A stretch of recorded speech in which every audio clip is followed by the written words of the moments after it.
Hi అందరికీ welcome to my channel. ఈరోజు లంచ్లోకి 2 simple రెసిపీస్ని మీతో షేర్ చేసుకోబోతున్నాను. ఒకటి మజ్జిగ చారు, ఇంకొకటి పచ్చికారం పెట్టి వంకాయ వేపుడు అండి. చాలా టేస్టీగా ఉంటుంది. ముందుగా వంకాయ వేపుడు కోసమని మిక్సీ జార్లో 1 ఇంచ్ అల్లం ముక్క, అలానే 4-5 పచ్చిమిరపకాయలు, ఒక పెద్ద ఉల్లిపాయని ముక్కలుగా కట్ చేసుకొని వేసుకోవాలి. పిడికిడంతా కొత్తిమీర వేసుకొని 1/2 టీ స్పూన్ జీలకర్ర, రుచికి సరిపడా సాల్ట్, 1/2 టీ స్పూన్ పసుపు, 1 స్పూను కారం, 1/2 టీ స్పూన్ వరకు ధనియాల పొడి వేసుకొని వాటర్ కాస్త యాడ్ చేసి ఈ మసాలాని ఈ విధంగా పేస్ట్ చేసుకోవాలి. కారం వచ్చేసి కాస్త కలర్ మంచిగా వస్తుందని వేసానండి. మీకు నచ్చకపోతే మీరు కేవలం పచ్చిమిర్చి కారంతో ఈ వంకాయ ఫ్రై చేసుకోవచ్చు అనమాట. లేతగా సన్నంగా ఉండే వంకాయల్ని 6 తీసుకున్నానండి. శుభ్రంగా వాష్ చేసేసి 4 భాగాలుగా కట్ చేసుకోవాలి. గ్రైండ్ చేసి పెట్టుకున్న మసాలాని ఇందులో కురుకు పెట్టుకోవాలి. అన్ని వంకాయల్లో ఈ విధంగా మసాలాని స్టఫ్ చేసుకున్నాక స్టవ్ పైన కడాయి పెట్టాలండి. నేనైతే నార్మల్గా వంటలకు వాడే ఆయిల్ వాడాను. మీరు కావాలంటే నువ్వుల నూనె వేసుకోవచ్చు, లేదంటే ఆవాల నూనె కూడా వేసుకోవచ్చు. ఇందులో ఇప్పుడు 4 టేబుల్ స్పూన్ల వరకు ఆయిల్ వేసుకోవాలండి. ఆయిల్ కాస్త హీట్ ఎక్కాలి. హీట్ ఎక్కాక మనం స్టఫ్ చేసుకున్న వంకాయలు ఉన్నాయి కదా, ఇందులో ఒక్కొక్కటిగా వేసుకోవాలి. మిగిలిన మసాలా కూడా ఇందులో యాడ్ చేసేసి ఒకసారి బాగా కలిపి మూత పెట్టి 5 నిమిషాల పాటు మగ్గించుకుంటే వంకాయలు కాస్త మగ్గుతాయి.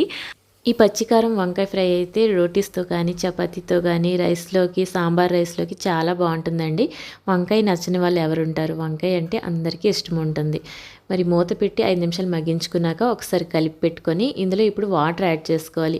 మనం గ్రైండ్ చేసి పెట్టుకున్న మిక్సీ జార్ ఉంది కదా, అందులో 1/2 గ్లాస్ వాటర్ యాడ్ చేసేసి చక్కగా తొరిపి ఇందులో యాడ్ చేసుకోవాలి. మిగిలిన మసాలా ఏమైనా ఉంటే ఇందులోకి వచ్చేస్తుంది అనమాట.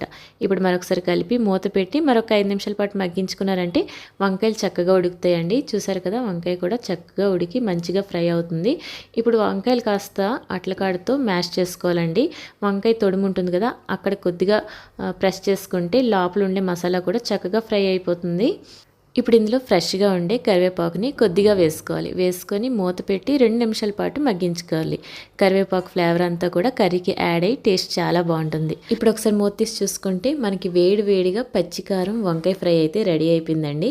మీకు పచ్చికారం వేసాను కదా, గ్రీన్గా రాలేదు ఎందుకు అంటే నేను కొద్దిగా కారం కూడా యాడ్ చేశాను కాబట్టి గ్రీన్గా రాలేదండి.